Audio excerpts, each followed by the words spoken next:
नमस्कार। प्रस्तुत है आज का चिंतन। आज के युग ने मनुष्य को निराशावादी बना दिया है। गंभीरता, एकाग्रता तथा हृदयता आदि गुण कोसों दूर जा पड़े हैं और उनका स्थान भावुकता, छोटी छोटी बातों पर उत्तेजना और उदर पूर्ति की चिंता ने ग्रहण कर लिया है। आज का मानव जीवन ईश्वर का वरदान नहीं प्रत्युत अभिशाप प्रतीत होता है। इसका कारण मुख्यतः मानसिक स्वास्थ्य का अभाव है। हमारे पंच तत्वों द्वारा निर्मित शरीर में मन का स्थान प्रधान है, शरीर का गौड़, क्योंकि मन चेतन है, शरीर जड़। गीता में भी चैतन्य को ही प्रधान माना गया है। मानसिक स्वास्थ्य पर ही अधिक सीमा तक शारीरिक स्वास्थ्य निर्भर है।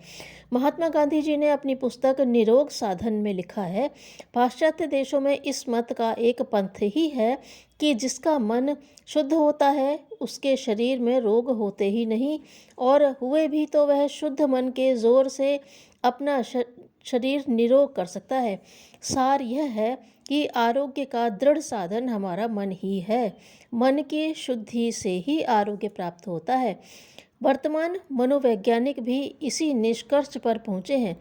इसी सिद्धांत पर उन्होंने चिकित्सा की एक नवीन प्रणाली ही निकाली है, जिसे हम मनोवैज्ञानिक चिकित्सा के नाम से पुकारते हैं। इस चिकित्सा के द्वारा देश और विदेशों के अनेक भागों में आधुनिक युग में अनेक प्रसिद्ध चिकित्सक जनता को आरोग्य लाभ करा रहे हैं। सिद्धांत है भी उचित, क्योंकि मन विचारों की उत्पत्ति का स्थान है। प्रत्येक भले बुरे विचार का प्रभाव हमारे शरीर के प्रत्येक अवयव पर पड़ता है। जब तक हमारा मन संतुलित है और पवित्र एवं सुचारू रूप से कार्य करता है, तब तक शरीर को किसी भी क्रिया में रोग नहीं आता। शरीर पूर्ण स्वस्थ रहता है। फिर हम किसी भी असफलता से व्यथित होकर किंकर्तव्य विमूढ़ नहीं हो सकते। प्रत्युत हम खड़े रहते हैं, इनके बीज अचल हिमालय की तरह मुस्कुराते हुए। मन की प्रधानता बताते हुए बुद्ध भगवान ने कहा है, इस समय हम जो कुछ भी हैं उसके चैतन्य कर्ता हमारे विचार हैं। यदि मनुष्य के मन में पवित्र विचार है तो सुख परछाई की तरह उसके पीछे चलता है। एक दूसरे विद्वान का कथन है, कार्य विचार का फूल है और सुख दुख उसके फल है। मनुष्य जिस प्रकार की खेती करता है उसी प्रकार के मीठे और कड़वे फल पाता है। मानसिक स्वास्थ्य प्राप्त करने का एकमात्र साधन है उन पर अधिकार प्राप्त करना एवं उसे शक्तिशाली बनाना।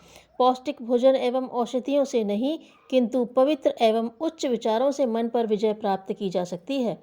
जिस प्रकार वैद्य औषधि देने से पूर्व रोग का पता लगाने के लिए रोगी की नाड़ी की परीक्षा करता है, उसी प्रकार हमें मानसिक रोगों का पता लगाने के लिए आत्म परीक्षण करना चाहिए।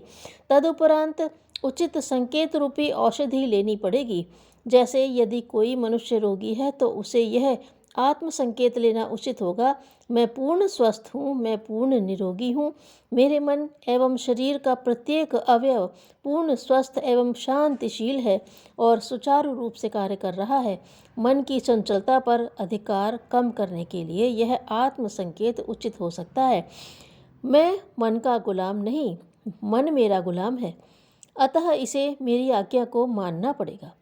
कहने का अभिप्राय यह है कि मन एवं शरीर के किसी विकार को ठीक करना है, उसके विचारात्मक आत्म संकेतों को लगातार इतना मनन करना चाहिए कि उसे यह आभास होने लगे कि अच्छा वह आत्म संकेतों द्वारा कह रहा है, वैसा ही वास्तव में वह है।